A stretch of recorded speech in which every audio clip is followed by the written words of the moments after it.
By leaving your comfort zone behind and taking a leap of faith into something new, you find out who you are truly capable of becoming. When I was 15 years old, I was given the opportunity to study abroad for 11 months. Being the naive freshman that I was, my automatic response was yes. I flew through the application process and turned in all my paperwork in a month. Roughly 2 weeks later, I got a text from my mom. "Check your email." My heart raced.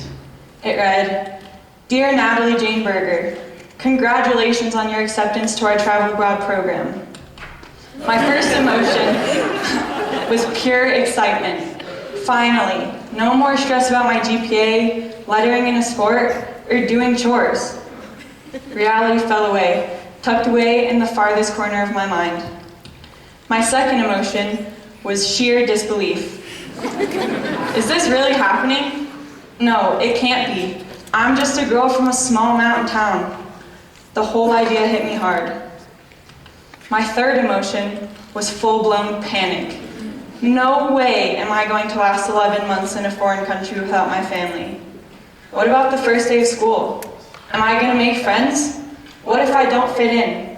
Suddenly, I came to the realization that I had spent my entire childhood accustomed to the comfort of living in a small, close community, with familiar people and places that never required me to second-guess myself or my decisions. I didn't know a life without my parents watching every step I took. I didn't know a life without school being in English, or my friends there to help me through the tangles of my adolescent years. But I do now. Looking back, I'm so glad I didn't take more than 1 second to think about sending myself halfway across the world. Because I know, deep down, that if I second-guessed myself, I wouldn't have committed.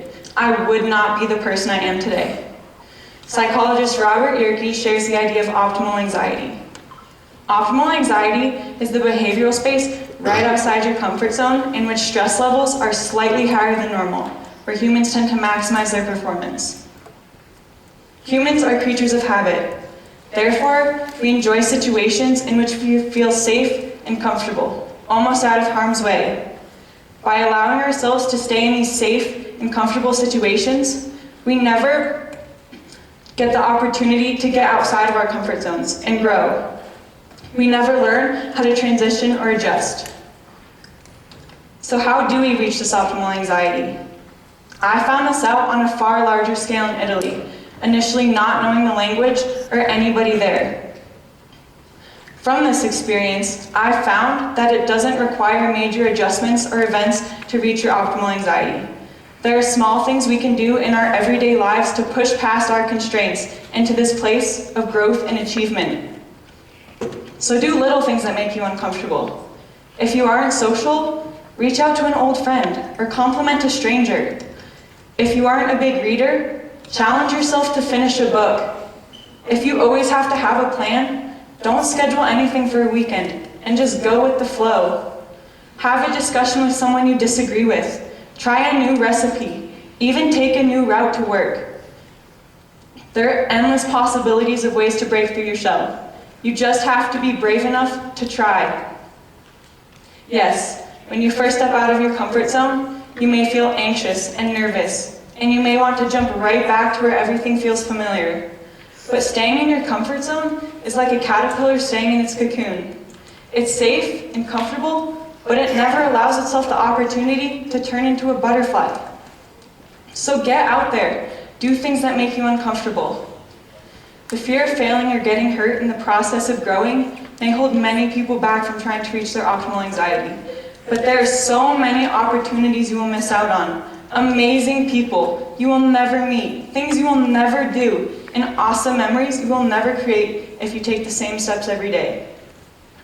Lingering in a place where every smell, feeling, thought, and step is the same every day can lead to problems with coping mechanisms in the long run. We never learn how to transition or adjust, but these are important pieces of what help make and define us as individuals.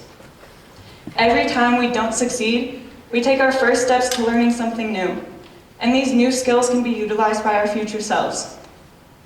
The more comfortable you get with being uncomfortable, the more likely you are to grow as an individual. So take your fear and put it in a positive light, and let it be a feeling of opportunity and motivation. Invite your butterflies in. I have a vivid memory from Italy of when my sister came to visit me, and I was still very nervous about speaking Italian. We were out at lunch, and we needed more napkins, but I refused to ask the waiter for more, even though I knew it was just a simple, "Posso avere un tovagliolo per favore?" Maggie pushed me to break through my barrier and just simply ask the waiter, but I begged her not to make me do it, and eventually she gave up trying to help me and just asked for me. I remember feeling so disappointed and frustrated with myself, watching her ask the waiter so easily.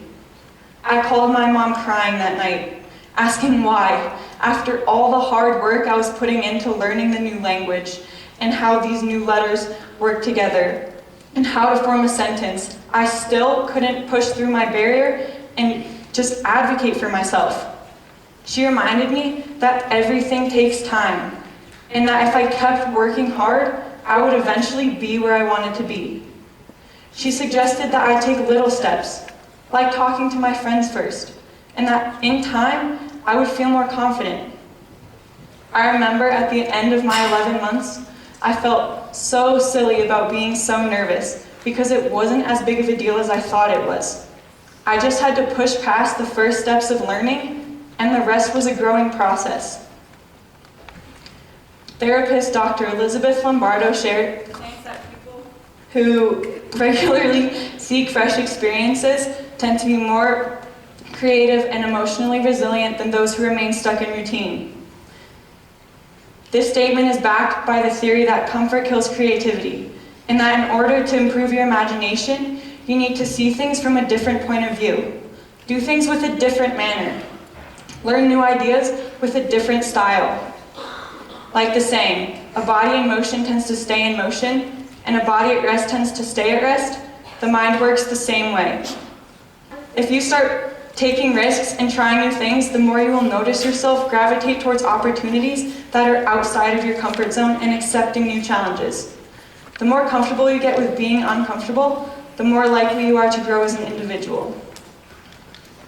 Every decision I make, big or small, determines what kind of person I aspire to be. So I'm investing in my future and I'm taking risks.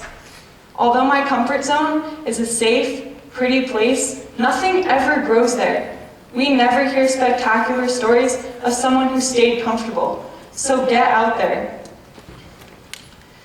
I challenge all of you to do one thing every day that makes you uncomfortable.